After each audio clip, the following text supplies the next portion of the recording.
सहनाववतु सहनौ भुनक्तु सह वीर्यं करवावहै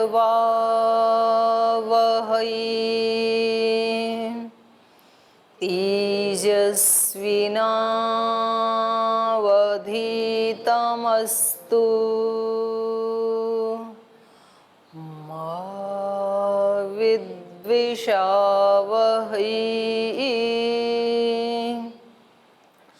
ॐ व्रतानां व्रतपते व्रतं चरिष्यामि तच्छकीयं तन्मेराध्यताम्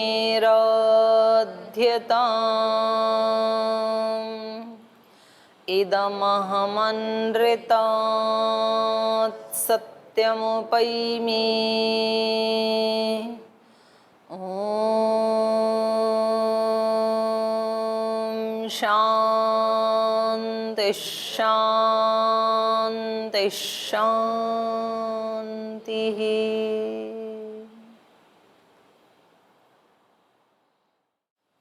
कल तो हमने एक ही 2 श्लोक पढ़े थे षटषष्ठीतम सर्ग के, जब उनका एक बार नगर के बाहर स्वागत करके और उनके बारे में पूरा वृत्तांत सदानंद जी से सुन के और अपने वहाँ वापस लौट गए थे राजा जनक।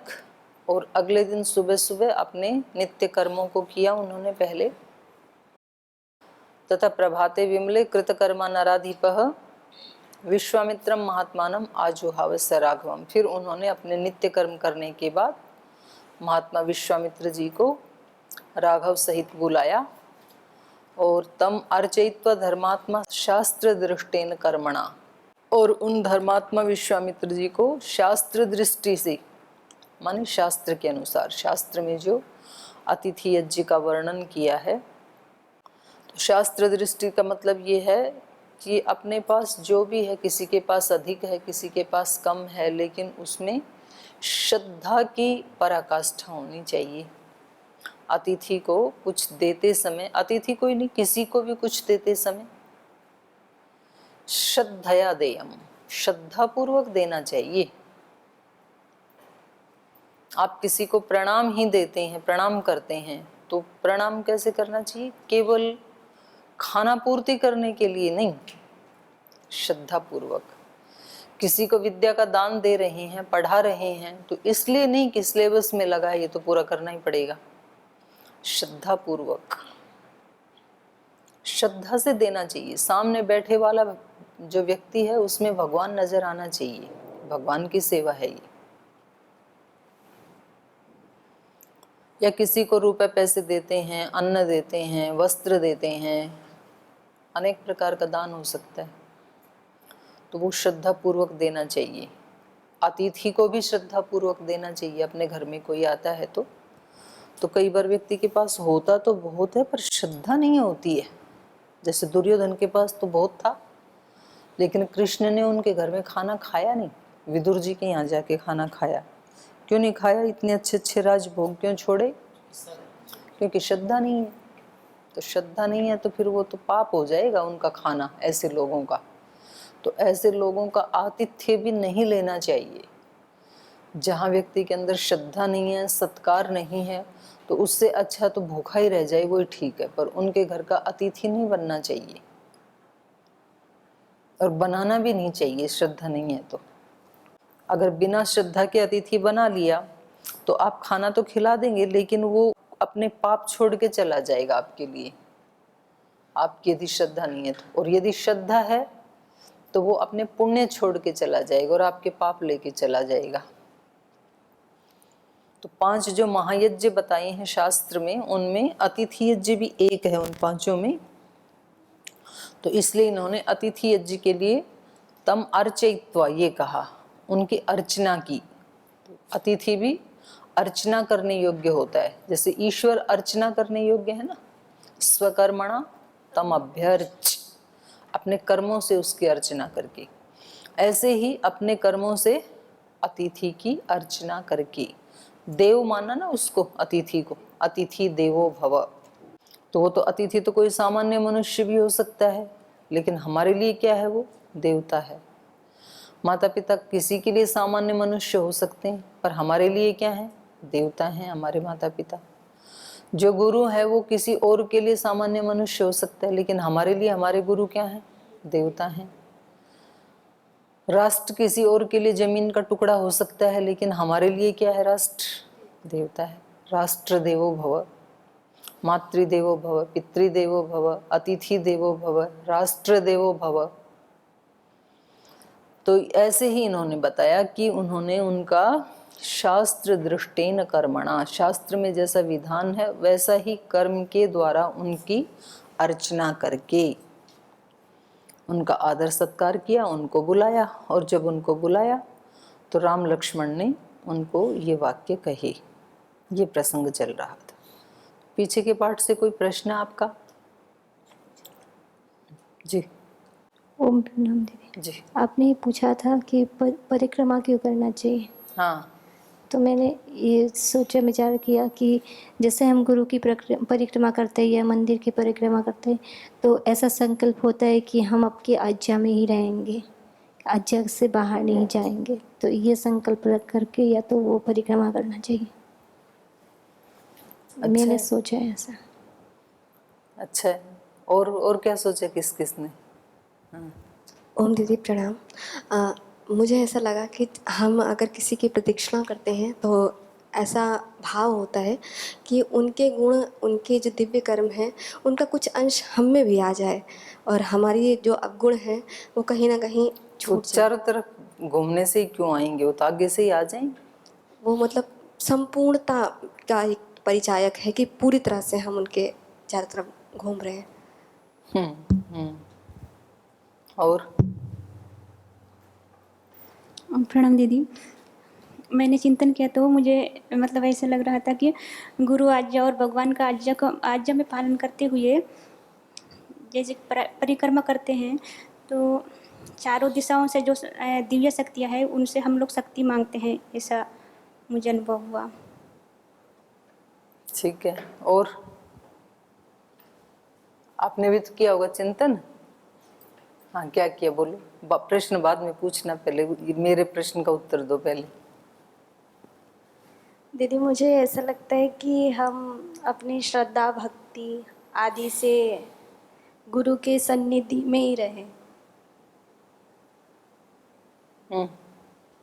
ओम दीदी प्रणाम। तो आपने 2 चीज़ कहा था कि एक तो हम गुरु की या फिर मंदिर की परिक्रमा करते हैं, और एक अपने स्थान में रह के अपनी मतलब गोल गोल ऐसे घूमते हैं चारों दिशाओं में। तो एक तो है कि जब गुरु की और मंदिर की हम परिक्रमा करते हैं तो हम केंद्र से, जो गुरु हैं या फिर मंदिर है, भगवान जी हैं, उनको केंद्र में रख के हम उसकी परिधि से बाहर ना रहें।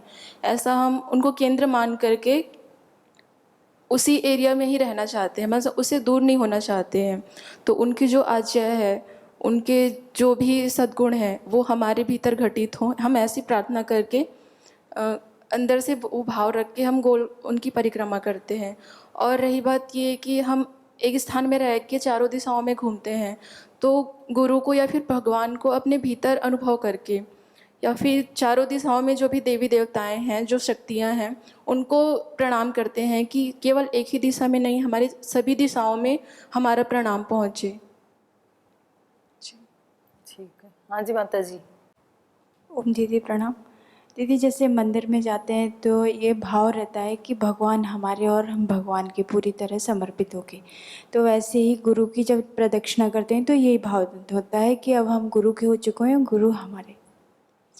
हाँ जी बड़ी माता जी। ओम दीदी प्रणाम। वो इसलिए करते हैं कि उन जैसा आचरण हमारा भी हो जाए। ओम। चारों दिशाओं में ना घूमे तो आचरण नहीं होगा वैसा? हो सकता है वैसे। हो सकता है। तो घूमते क्यों हैं फिर? मतलब अपने अपने भाव सबके अलग अलग रहते हैं। ठीक है, जितना बता दिया वही दोबारा रिपीट नहीं करना, कुछ इससे नया आपको समझ में आया हो तो। हाँ, माता को कुछ नया समझ में आया दे दो। नहीं, नया समझ में नहीं आया, जो मेरा रियल कल जाके मैंने बहुत चिंतन किया, पर मैंने तो अपना देखा, मैंने यूट्यूब पे भी देखा, मुझे कोई संतुष्टि वाला आंसर नहीं मिला। हाँ, हाँ, देखो नकल जो करने बात की है, कोशिश फिर मैं- की आपने हाँ, YouTube पे। बहुत, मैं पूरी रात भी लगी रही, पर मैंने तो देखा कि मैं तो जो गुरुस। मेरे माँ बाप करते थे, मम्मी वगैरह करती थी, भी बड़े आए, उसी को देखे थे। क्वेश्चन ही कल मैंने ये ध्यान ही नहीं दिया कि हम क्यों कर रहे हैं, बस जैसे तीज त्योहार पे हमारे जैसे कोई भी व्रत होते हैं हमारे हिंदू, उस पर समय रख दे के आते हैं, तो फिर ये बस उसको देखो देख करती आई, मैं भी मेरे देखो मेरी बहू करती हैं, पर ये नहीं क्वेश्चन मैंने पहले इस पर मैंने ध्यान नहीं दिया, तो अब कि क्यों करते हैं, बल्कि मैं आपसे आंसर चाहूँगी, बट इस बारे में मुझे नहीं मालूम, मैंने बहुत चिंतन किया रात तक और मुझे समझ में नहीं आया। बस ये देखो देख से ये परिक्रमा हमारे जो रीति रिवाज चलती आ रही, जो मम्मी करती थी भी मैं तो करती इसका यही कारण है जो ये इसने अर्पणा ने बताया ना, कि भाई हम गति तो चारों तरफ करेंगे हम, लेकिन गति करते हुए भी सेंटर में कौन रहेगा? भगवान रहेगा। जब मंदिर की प्रदक्षिणा करते हैं तब आपको सेंटर में रख के हम चारों दिशाओं में गति करेंगे, लेकिन केंद्र में आप रहेंगे। और जब गुरु की प्रदक्षिणा करते हैं तो केंद्र में गुरु रहेंगे। और हमारे लिए अब आप केवल एक सामने वाली दिशा में नहीं है, हमारे लिए सब दिशाओं में आप ही आप हैं, ईश्वर ही ईश्वर है। और जब गुरु की प्रदक्षिणा करते हैं तो सब दिशाओं में गुरु ही गुरु है, एक दिशा में नहीं होता है गुरु। तो इसलिए सब तरफ घूमते हैं कि कोई ऐसा स्थान नहीं है जहाँ गुरु ना हो, कोई ऐसा स्थान नहीं है जहाँ ईश्वर ना हो। तो हम किधर भी जाएंगे लेकिन हमारे केंद्र में आप ही रहेंगे। तो फिर से कितनी भी बड़ी परिधि बनाई, तो ये उसका कारण है। हाँ, अब बोलो आपका क्या प्रश्न है? ओम दीदी प्रणाम। दीदी, परिक्रमा करने के बाद हम पश्चिम दिशा में जाकर खड़े हो जाते हैं। ना ना, ऐसा कुछ नहीं है, पश्चिम में खड़े होते हैं, ऐसे जहाँ से शुरू किया वहीं आके वापस खड़े होते हैं। ऐसा मैंने एक किताब में पढ़ा था और वही जगह पर खड़े तो हो। ठीक है, वो किताब वाला पश्चिम से शुरू की होगी अपनी यात्रा, तो पश्चिम में आके रुकेगा। परिक्रमा का मतलब है जिस पॉइंट से आपने शुरू किया वापस वहीं आके रुकना है। जी हाँ, ऐसा होता है। और दीदी एक प्रश्न है कि हम बड़े गुरुजनों से तो बार बार तो सुनते हैं, कई शब्द सुनते हैं, लेकिन वही शब्द हम जब दोबारा सुनते हैं, पहले तो सुनते हैं तो ध्यान में नहीं आते हैं, लेकिन एक शब्द ऐसा होता है कि हम कभी कभार सुन लेते हैं तो वो हमारे मन पर इतना प्रभाव डालता है, ऐसा क्यों होता है? मतलब कुछ शब्द सुनते हैं तो प्रभाव नहीं डालते और कुछ डालते हैं, ऐसा पूछ रहे हो? जी। प्रभाव वो डालते हैं जब आपका चित्त उनके चित्त के साथ एकाकार हो रखा था, तो वो तो सीधा सीधा शब्द आपके सबकॉन्शियस माइंड में चला जाता है, तो इसलिए उसका प्रभाव हमेशा याद रहता है, वो शब्द भी याद रहता है, वो भूल नहीं सकते हैं आप। और कभी ऐसी स्थिति होती है, जो मैंने परसों पूछा था कि भाई पाठ पढ़ते समय कौन सा पाठ सुंदर, कौन सा सुंदरतर, कौन सा सुंदरतम। तो ऐसी स्थिति होती है ना कि बैठे हैं शरीर से यहाँ, कान गुरुजी को सुन रहे हैं, मन कुछ और सुन रहा है। तो वो याद नहीं रहते हैं क्या बताया, वो तो उसी समय भूल जाते हैं, बाद में तो भूलेंगे सो भूलेंगे, उसी समय भी याद नहीं रहता है। तो हमारी एकाग्रता की कमी के कारण होता है ऐसे। क्योंकि मैंने ये परम श्रद्धेय स्वामी जी के मुँह से पराकाष्ठा ये शब्द काफ़ी दिनों से सुन रही थी, लेकिन जब एक बार यज्ञ में आए थे वहाँ आप किया, तो वहाँ फिर स्वामी जी ने पराकाष्ठा का, पुरुषार्थ की पराकाष्ठा ऐसे कहा, तो वो माने कुछ अलग वो ही याद लगा रह मुझे। गया। हाँ, तो वो हमारे चित्त की स्थिति जब जैसी होती है, और कभी ऐसे भी होता है, कभी नहीं, हमेशा ही ऐसे होता है। जो शब्द आपने सुने और आपके माइंड में भी हैं, पर उनका अर्थ हो सकता है आपको कभी 50 साल के बाद ये अनुभूति हो कि आज मुझे समझ में आया गुरुजी क्या बोलते थे, इसका अर्थ क्या है। सारे शब्दों का अर्थ थोड़ी समझते हैं हम, हमें लगता है कि जो गुरुजी बोलते हैं वो हम सारे शब्दों का अर्थ जानते हैं, पर सारे शब्दों का अर्थ नहीं जानते। जिस स्तर की हमारी चेतना है उतने ही स्तर का अर्थ जानते हैं, उससे ऊपर का कैसे जानेंगे हम। तो जैसे जैसे आदमी का साधना करके स्तर बढ़ता है तो उसको अर्थ भी फिर नए नए खुलते हैं। तो एक दिन मैंने पहले भी बताया था ना, गीता के ऊपर कम से कम सैकड़ों टीकाएं लिखी गई हैं, अलग अलग भाषाओं में, अलग अलग संप्रदायों में। तो वो सारे के सारे अर्थ थोड़ी हैं गीता के। जो भगवान कृष्ण ने जो गीता बोली थी वो जिस अर्थ को लेके बोली थी, तो जरूरी थोड़ी हम सारे वही अर्थ समझ रहे हैं। अब सारे वो नहीं समझ रहे। ये 100 टीका ही ये बता रही हैं कि हमने उसी गीता के सैकड़ों अर्थ तो कर दिए। तो सबको अपने अपने ढंग का समझ में आता है, जैसी जिसकी चेतना होती है उसको वैसा समझ में आता है। द का उपदेश दिया था ना प्रजापति ने, शब्द तो एक ही है लेकिन अर्थ तो अलग है ना तीनों के। तो गीता के, रामायण के, दर्शन के, उपनिषद के शब्द तो एक ही हैं, पर उनका अर्थ अलग अलग होता है। हर व्यक्ति अलग सुनता है। अब जिसका पेट खाली है उसको रोटी बोलते ही, रोटी का मतलब क्या? जिसका पेट खाली है उसके लिए रोटी बोलते ही क्या मतलब हुआ? नहीं, क्या संबंधित? मैंने शब्द बोला रोटी, एक आदमी भूखा है तो क्या अर्थ लगाएगा? वो तो उसको परमात्मा ही समझेगा, सब कुछ मेरा तो कुछ मिल गया बस। रोटी कहती क्या अर्थ लेगा? हाँ जी, मैंने बोला शब्द रोटी, आदमी है भूखा, तो क्या अर्थ लगाएगा? हाँ मिल जाए, खिलाओ, इसमें इतना चिंतन करने की क्या जरूरत है, क्योंकि भूखे कभी रहे नहीं तो अर्थ आता नहीं है आपको। इसलिए आदमी यदि भूखा मर रहा होता और मैंने बोला रोटी, बोले खिलाओ जल्दी, ये अर्थ है उसका। और आदमी का पेट भरा हुआ है तो फिर आपकी तरह सोचे क्या अर्थ लगाएं इसका, दार्शनिक अर्थ क्या हो सकता है रोटी का, आपकी तरह सोचेगा। और किसी के पास खूब अपार है तो रोटी का मतलब भूखों को रोटी खिलाओ, दान करो, पेट भरा है तो रोटी शब्द तो एक ही है, अर्थ अनेक हो सकते हैं। किसी व्यक्ति से कोई पूछे भाई इतनी मेहनत क्यों कर रहे हो बाल बच्चों के लिए, बोले जी रोटी। तो यहाँ रोटी का मतलब क्या है? सबको रोटी खिलानी है इसलिए मेहनत कर रहे हैं, रोटी का सवाल है बाल बच्चों को। तो एक ही शब्द के अलग अलग प्रसंग में, अलग अलग चेतना के स्तर में अलग अलग अर्थ होते हैं, और वही समझता है व्यक्ति। उसको जितना मर्जी कोई बड़े से बड़ा विद्वान समझा लो वो समझेगा वही, जो उसके वहां फिट हो रखा है ना वही समझेगा वो। तो हमें ठीक ठीक अर्थ जानने के लिए आप तो पुरुषों के जो ऋषियों के जो शब्द हैं, शब्द प्रमाण को बिल्कुल ठीक समझने के लिए क्या करना पड़ेगा?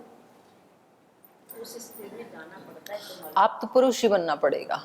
आप तो पुरुष को आप तो पुरुष बन के ही समझा जा सकता है, उससे पहले नहीं समझा जा सकता।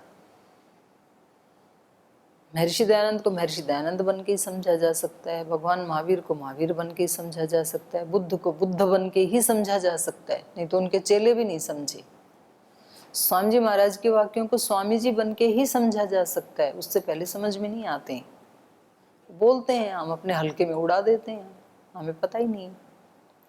हमें क्या पता अखंड प्रचंड पुरुषार्थ क्या होता है? वो तो तब पता लगे जब हम, जो व्यक्ति बोल रहा है उनके जितना ही हम पुरुषार्थ करें, तब समझ में आएगा कि ये कह क्या रही थी। तो हम तो अपने आराम से आराम फरमाते हैं और मुंह से शब्द बोलते हैं अखंड प्रचंड पुरुषार्थ। तो वो जो वो बोल रहे हैं वो हम नहीं समझ रहे हैं, हम उसका छिलका समझ रहे हैं। उसके अंदर जो उसकी गिरी है, जो उसका तत्व है, वो तो वो ही व्यक्ति समझता है जिसने उसको जिया है। गरीबी गरीबी बोलते हैं, कितने लोग भाषण देते हैं गरीबी के ऊपर, कितने नेता देते हैं, कितने धनवान लोग देते हैं, लेकिन गरीबी होती क्या है ये कौन जानता है? जो उसमें जिया है उसको पता है कि होता क्या है वो। तो ये है। 1-2 सेकंड, 1 मिनट में पानी का अपना अनुभव बताऊं।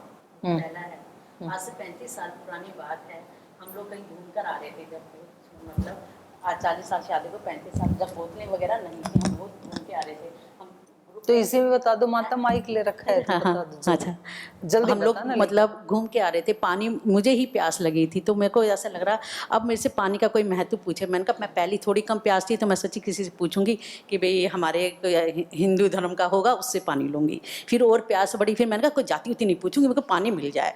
मैं अपना अनुभव स्कूटर पर बैठी बैठी मैंने कहा, फिर और मेरी प्यास बढ़ी। मैंने कहा इस टाइम मेरे पर नोटों का बड़ा थैला होता ना, मैं तो उसे वो भी दे देती और मेरे को 1 गिलास पानी मिल जाए। फिर मैं और आगे पूछी, मैंने कहा अब तो गंदा संता भी पानी मिल जाए, कैसा भी मिल जाए। अरे सुभाष जल्दी, अपने भाई से बोल रही, जल्दी गाड़ी चलाना, घर पहुंचना, पानी कहीं नहीं मिल रहा। मैं उस बात को आज तक नहीं भूली, तो मेरे से पानी वेस्ट बेकार भी नहीं कर पाती हूँ। मैं उस अनुभव को जिंदगी भर नहीं भूल पाती कि पानी का क्या महत्व है। केदारनाथ की आपदा आई तो जब वहां पर घाटी में पानी नहीं मिला और लोग ऊपर चढ़ने की कोशिश कर रहे थे, तो पसीने आ रखे थे उनको। और एक माँ ने बताया उसका बच्चा मर रहा था पानी के बिना, तो उन्होंने अपने पसीने बनियान में से निचोड़ के और वो घूंट बच्चे के उसमें डाली, तो उसके प्राण खैर बच गए। तो उसने बताया मीडिया वालों को ऊपर आके, वो निकाल लिए गए। बोले हमने अपने बच्चे को पसीना पिला के इसके प्राण बचाए, नहीं तो ये मर जाता था। तो ये कीमत अन्न की, जल की, ये वो समझ सकता है जो कभी उस परिस्थिति से गुजरा है। इससे पहले समझ में नहीं आता है। खूब नल में चलाते हैं पानी हम, क्या दिक्कत है, यहाँ गंगा बह रही है। नहीं तो जहाँ नहीं है बोले 1-1 बूंद बचाओ, पानी बहुत कम है। यहाँ तो चलता रहता है, वो ब्रश कर रहे हैं और चल रही है ठूठी। जब तक इसके दांतों का ब्रश होता है तब तक तो 2 बाल्टी बह जाता है पानी। और वही पानी यदि कुएं में से निकाल के लाता ना ये व्यक्ति, तो पता लगता कैसे बहाया जाता है। तो चलिए अब आगे थोड़ा पढ़ते हैं।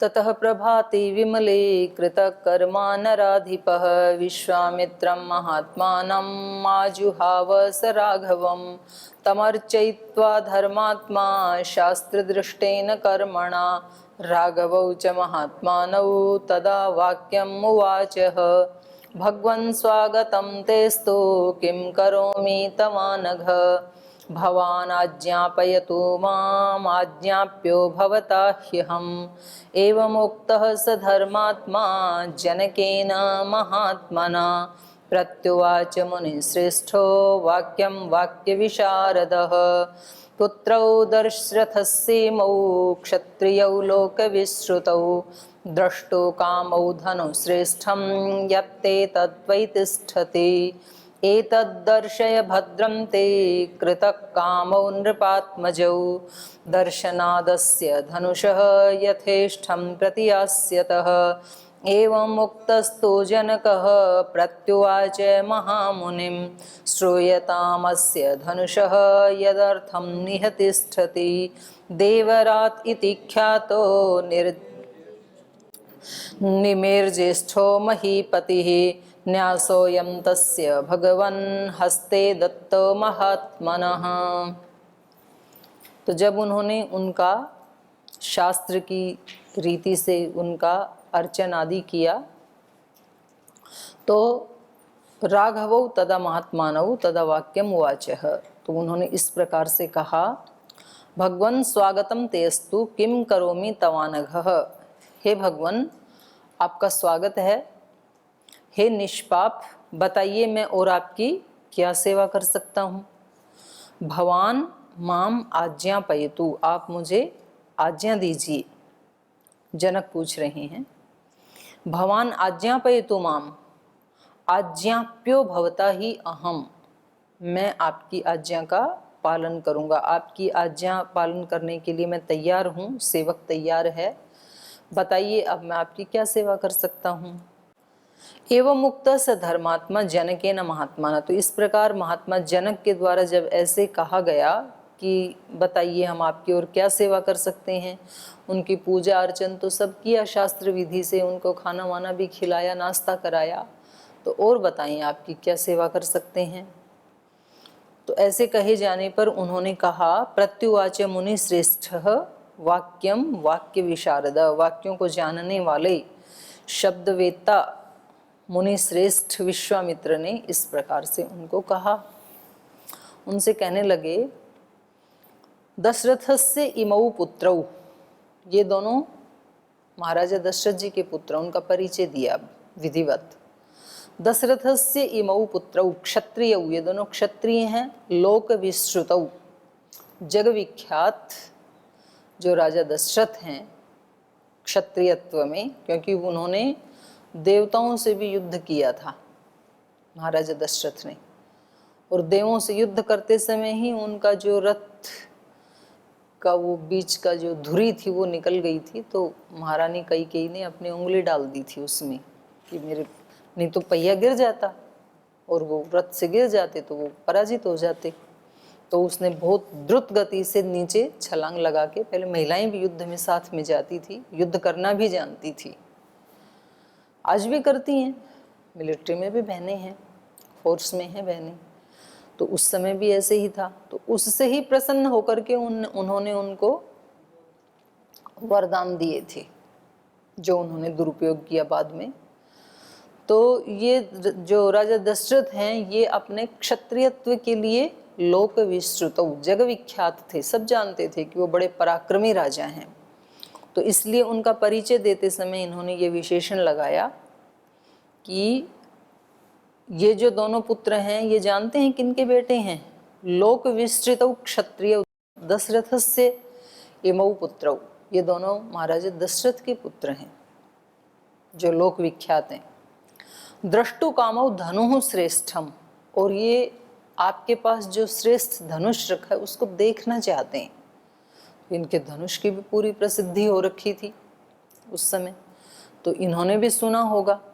तो कहा, यत एतत् त्वयि तिष्ठति, जो आपके पास धनुष रखा है, दृष्टुः कामा, दृष्टुः कामौ इमौ, ये दोनों उसको देखने की इच्छा रखते हैं, देखना चाहते हैं आपके पास वो ऐसा कौन सा धनुष है जिसको कोई भी उठा नहीं पाया, तोड़ नहीं पाया।